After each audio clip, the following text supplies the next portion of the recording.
کوئی کہے گا بھائی نے پریشان کیا، کوئی کہے گا پڑوسی نے پریشان کیا، بیوی نے پریشان کیا، اولاد نے پریشان کیا. ہمیں کسی نے پریشان نہیں کیا، ہمیں ہمارے گناہوں نے پریشان کیا ہوا ہے، ہمیں ہمارے نفس نے پریشان کیا ہوا ہے، ہمیں شیطان نے پریشان کیا ہوا ہے. تو دشمن ہمارے دو ہی ہیں، نفس اور شیطان، اور دونوں گناہ کروا کے ہمیں پریشان کر دیتے ہیں. ہم گناہ کرتے ہیں سکون کی خاطر، اور گناہوں سے اور بے سکونی بڑھتی ہے. میر کیا سادہ ہے بیمار ہوئے جس کے سبب اسی عطار کے لونڈے سے دوا لیتے ہیں. جن کاموں سے پریشان ہوتا ہے بندہ سکون حاصل کرنے کی خاطر ان کاموں کو کرتے پھرتے. تو یاد رکھیے کہ گناہ ظاہر میں خوبصورت نظر آئے، اس میں لذت محسوس ہو، اس میں وقتی طور پر اطمینان محسوس ہو، مگر حقیقی طور پر اس میں دل کی پریشانی ہوا کرتی ہے. اور جتنا ہم گناہ کریں گے اتنا ہماری زندگی میں پریشانی آئے گی. یہ اللہ والے جو گناہوں سے اپنے آپ کو بچا لیتے ہیں اللہ تعالیٰ ان کی زندگی کو سکون عطا فرما دیتے ہیں. یاد رکھیے گناہوں کو چھوڑ کر بندے کو ایسے سکون ملتا ہے جیسے کہ بچے کو ماں کی گود میں آ کر سکون مل جایا کرتا ہے. تو گناہوں کو چھوڑ دیجیے. اور گناہ بھی کیا، علم اور ارادے سے گناہ کرنا اللہ تعالیٰ اس کو بہت ناپسند فرماتے ہیں. علم اور ارادے سے گناہ کرنا، بے دھیانی میں گناہ ہو جائے جلدی معاف ہو جاتا ہے، بے علمی میں گناہ کر بیٹھے جلدی معاف ہو گیا. جب انسان اپنے علم اور اپنے ارادے سے سوچ سمجھ کر گناہ کر رہا ہوتا ہے پھر اللہ رب العزت کی ناراضگی آتی ہے، پھر اللہ تعالیٰ غصے میں آتے ہیں. مگر اللہ تعالیٰ بڑے حلیم ہیں، وہ پہلے گناہ پہ بندے کو سزا نہیں دیا کرتے. بجلی ہے نا، اس کے بارے میں مشہور ہے کہ یہ پہلی خطا بھی معاف نہیں کرتی.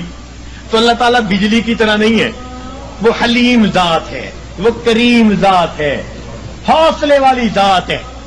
وہ بندے کو موقع دیتی ہے، لیکن جب گناہ کرتے کرتے ہاں تاکہ بندہ جاگے، اور جب نہیں جاگتا تو اللہ تعالیٰ پریشانیاں بھیجتے ہیں، کیونکہ پریشانیوں سے پھر بندہ گھبراتا ہے، پھر اللہ کی طرف پہنچتا ہے. اس لیے کسی عارف نے کہا سکھ دکھا تو دیواں وار دکھا آن ملایوں یار. سکھ دکھا تو دیواں وار کہ دکھا آن ملائم یار. خوشیاں سلاتی ہیں اور غم جگاتے ہیں. تو اللہ تعالیٰ پھر غم بھیجتے ہیں، بیماری بھیج دی، پریشانی بھیج دی، ناکامی بھیج دی، پھر پریشان ہوتے ہیں. تو جو اچھے جو ہے لوگ ہوتے ہیں وہ اس وقت پھر رب کی طرف آتے ہیں کہ ہمیں جگانے کے لیے یہ بات آئی. پھر وہ نمازیں بھی پڑھ رہے ہوں گے، تہجد بھی پڑھ رہے ہوں گے، اوراد و وظائف بھی کر رہے ہوں گے. وہ سمجھ رہے ہوں گے کہ اللہ تعالیٰ ہمیں اپنے گھر کی طرف بلانا چاہتے ہیں. پاک ہے وہ پروردگار جو اپنے بندوں کو پریشانیوں اور مصیبتوں کی زنجیروں میں باندھ کر اپنے در کی طرف بلا رہا ہوتا ہے.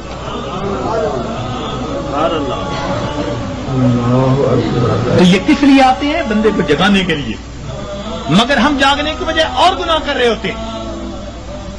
کاروبار خراب ہوا بددھیانتی کی وجہ سے، اب اس کا حل نکالا بینک سے سود کے پیسے لے لو. یعنی علاج وہ تجویز کیا جو پہلے سے بھی زیادہ بندے کو پریشان کرنے والا. تو موٹا اصول یہ ہے کہ اللہ رب العزت کی نافرمانی سے انسان کی زندگی میں پریشانی آتی ہیں، مصیبتیں آتی ہیں، ذلتیں آتی ہیں، رسوائیاں آتی ہیں، ناکامیاں آتی ہیں، اور ان کو چھوڑ کر انسان کو دنیا اور آخرت کی سرخروئی نصیب ہو جاتی ہے. تو ہم گناہوں کو چھوڑیں. پروردگار عالم نے ارشاد فرمایا وَذَرُوا ظَاهِرَ الْإِثْمِ وَبَاطِنَهُ. تم چھوڑ دو وہ گناہ جو ظاہر میں کرتے ہو یا تم چھپ کر کرتے ہو. یہ گناہ چھوڑنے پڑے. اور انسان گناہوں کی جان نہیں چھوڑتا، مصیبتیں اس کی جان نہیں چھوڑتی. اختیار ہمارا ہے.